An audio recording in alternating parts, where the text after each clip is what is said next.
In Austin, I'm Quita Culpepper. Texas construction leaders say increased immigration enforcement is upending their industry. The fear of ICE raids is having a chilling effect, forcing some projects to slow down. As KVUE's Daniel Perot reports, construction companies are now turning to elected officials for help changing immigration laws.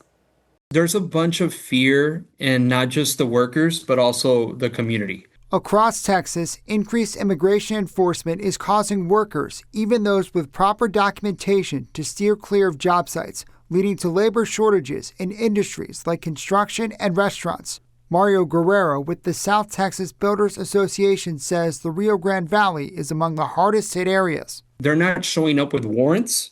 They're not showing up with anything saying, hey, we're running an investigation on a person.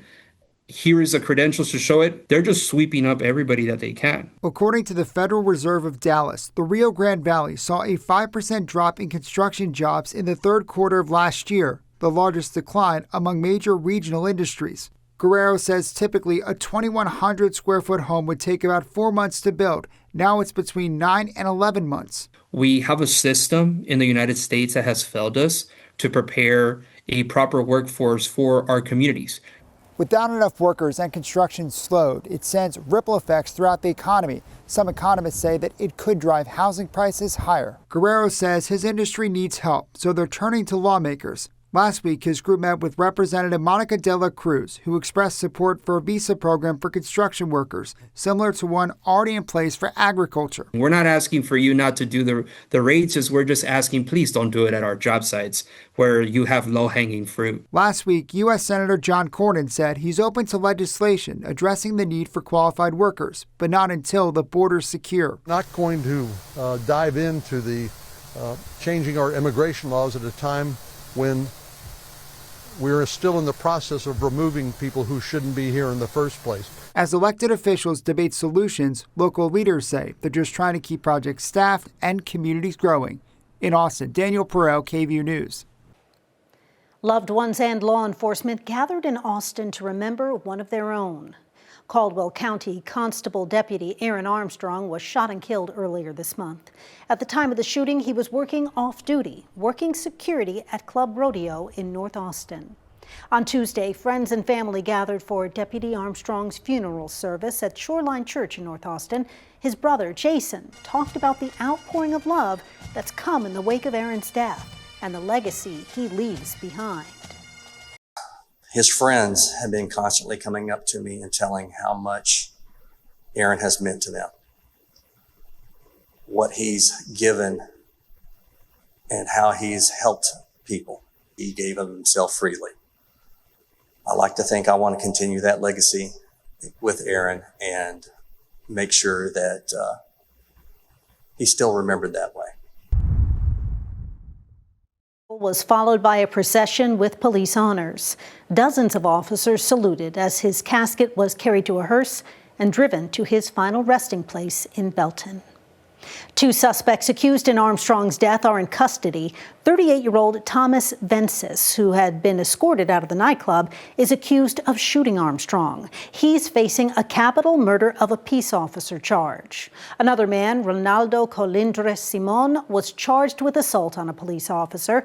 Police say he ran over Armstrong's arm while trying to get away from the nightclub that night. His bond is set at $100,000, while Vences has a $2 million bond. One Texas case forever changed how the nation responds to missing children.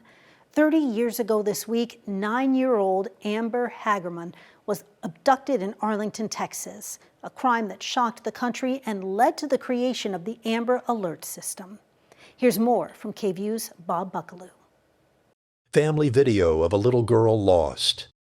Amber Hagerman enjoyed going for bike rides.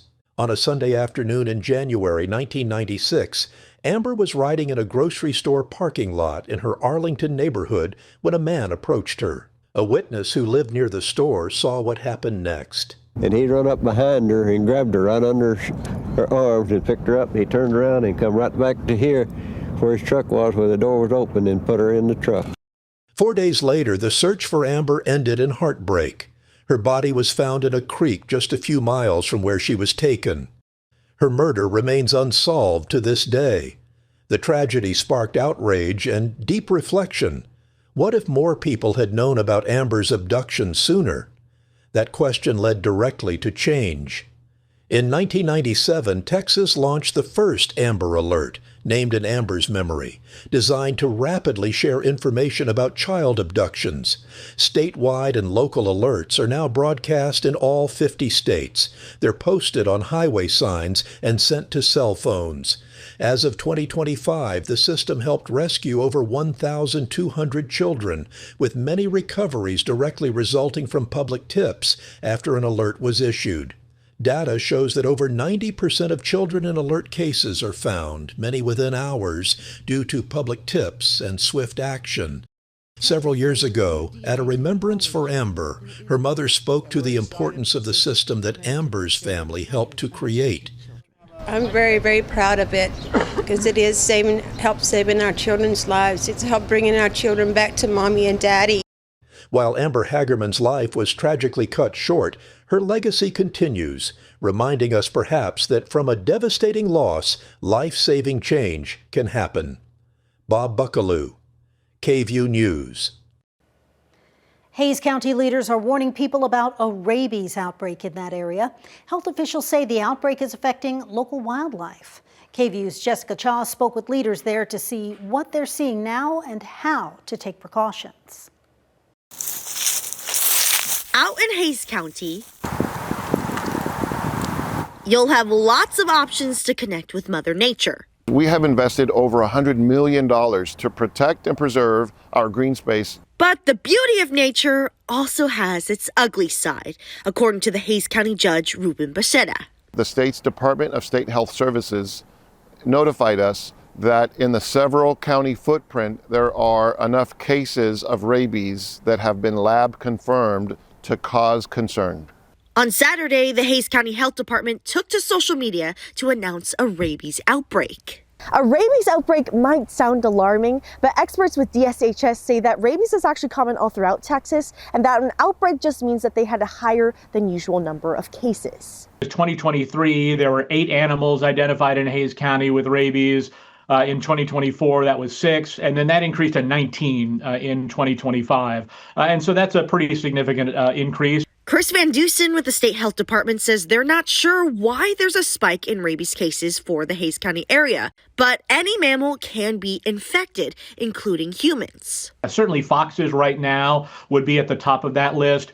Anytime that you encounter a bat that's down, that isn't flying, that's on the ground for some reason, don't pick it up, leave it alone, call animal control. He says people should steer clear of any wild animal acting strangely, like a nocturnal animal in the daytime or one that seems aggressive or very friendly.